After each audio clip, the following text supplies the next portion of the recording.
A few miles north of Peking, at the Nankao Pass, a stretch of the Great Wall of China has been reconstructed as a tourist attraction.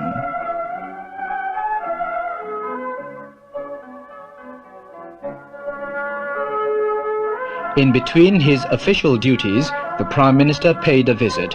It was a crisp, cool morning, and the Tun took the climb in his stride. The wall extends for some 3,700 miles, but this was not always so, for originally it was a broken line of short ramparts made of mud and blocks of stones. They were joined together and reinforced with cement and bricks by the Ming emperors. The Tun led the party well beyond the third watchtower. A president and a prime minister who had visited the place earlier had stopped well short of this.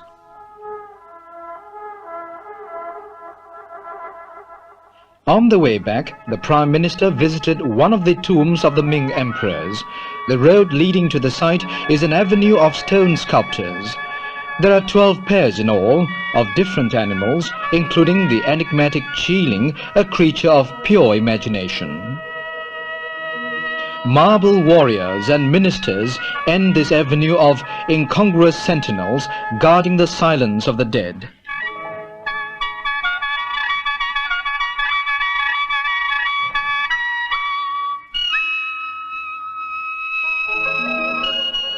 There are 13 tombs, and one of them has been excavated in recent years.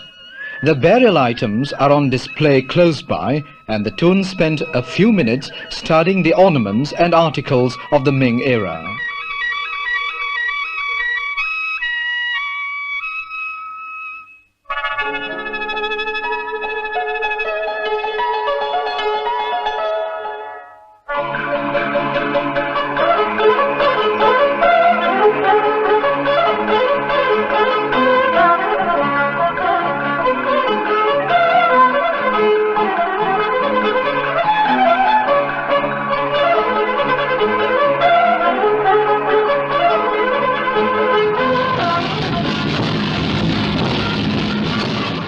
The Red Star Commune, a few miles outside Peking, welcomed the Prime Minister in rousing fashion.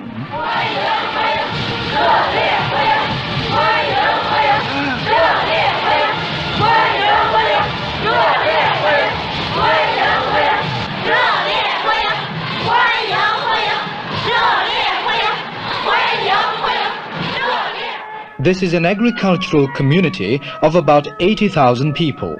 Self-sufficient in nearly all respects, they practice mixed farming, cultivating the fields and breeding animals.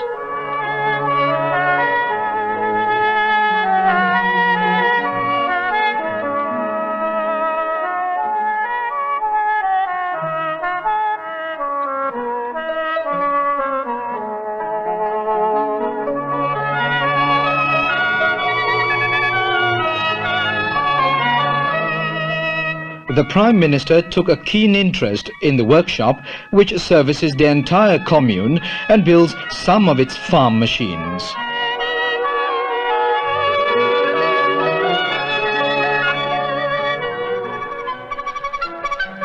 But the mule and horse are still necessary beasts of burden.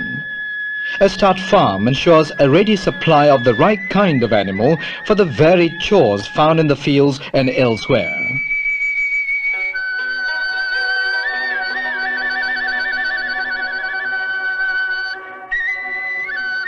In one of the villages of the commune, the Prime Minister had the opportunity to get a first-hand look at the living conditions of the peasants.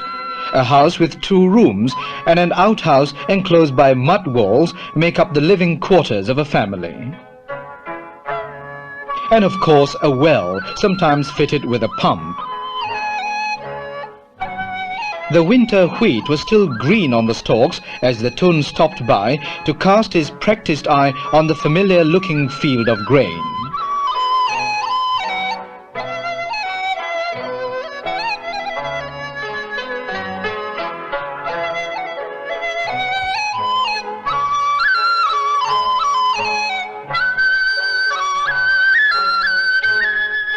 The once forbidden city of the Mings and Manchus is an open museum today. The Tun and party were shown around the main pavilions and palaces.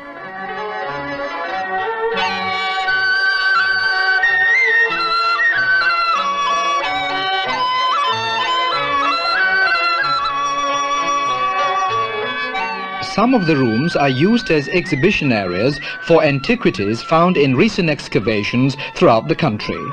One of the finds is the funeral costume of Liu Sheng, Prince of Chongshan, who died about 2,100 years ago. It is made entirely of jade sewn together with gold wire.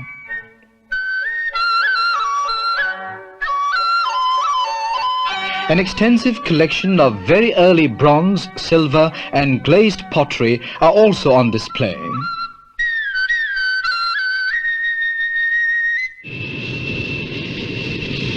The Prime Minister then left Peking for a one-day stopover at Shanghai on his way back home.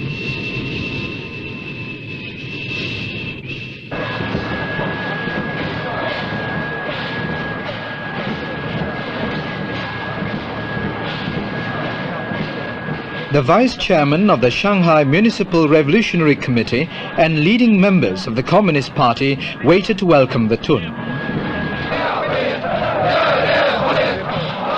Accompanied by Vice Premier Li Xiannian and a full complement of protocol officers from Peking, the Tun was given a welcome which matched the warmth and cordiality of the reception when he first arrived in Peking.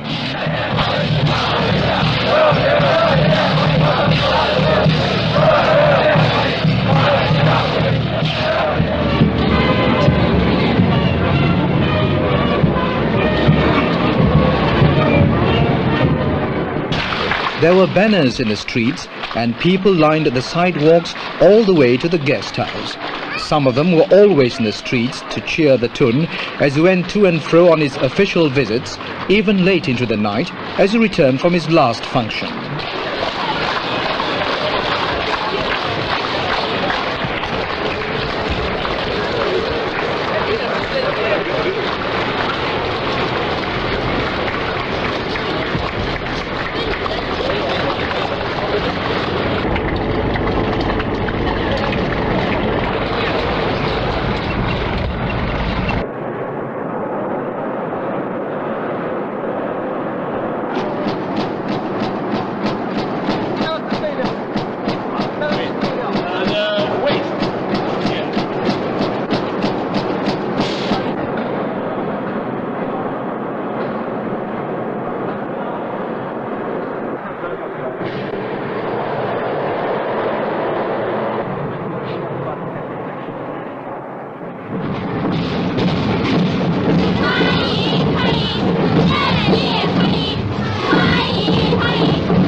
The Prime Minister's visit to Shanghai coincided with the Children's Day celebrations. There were various displays of extracurricular activities in which the Tun was a keen observer and an interested spectator.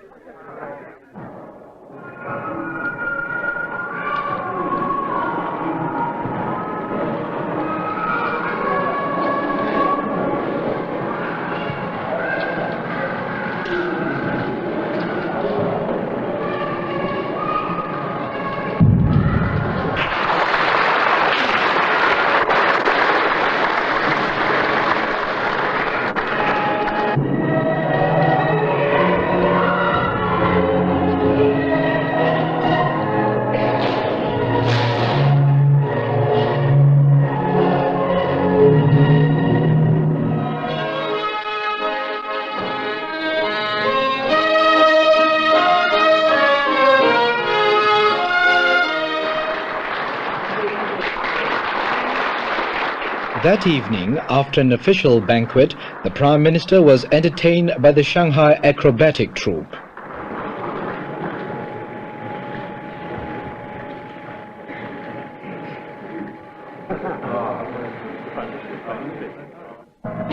prancing lions opened the evening's show.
Six pretty girls with 6 plates each.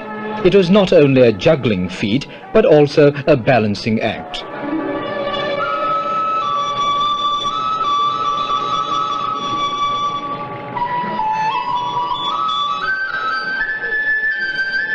The leading juggler, balancing 10 plates, bends backwards to pick up a flower with her teeth.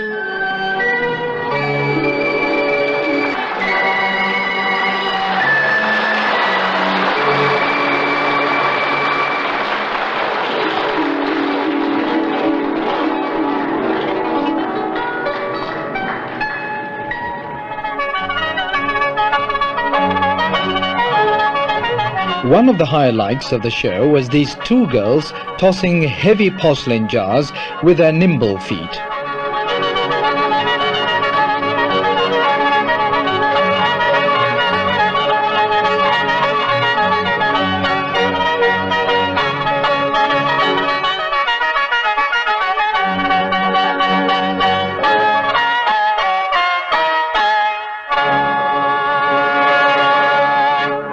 The last act was on wheels. Using bicycles and motorcycles, they went through a variety of tricks, romping all over the stage.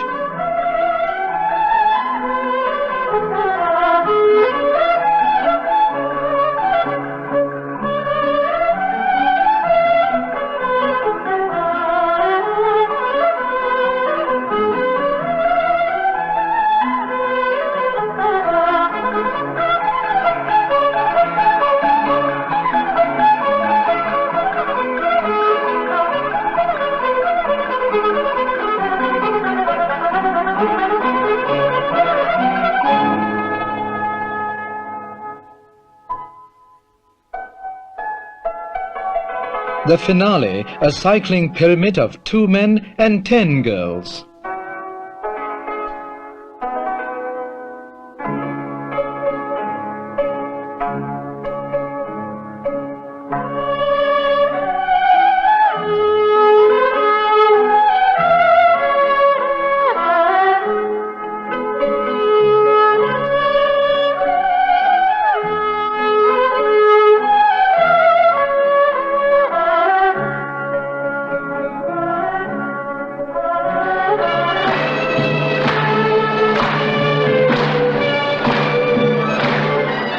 A relaxed and refreshed Prime Minister went on stage to congratulate the performers.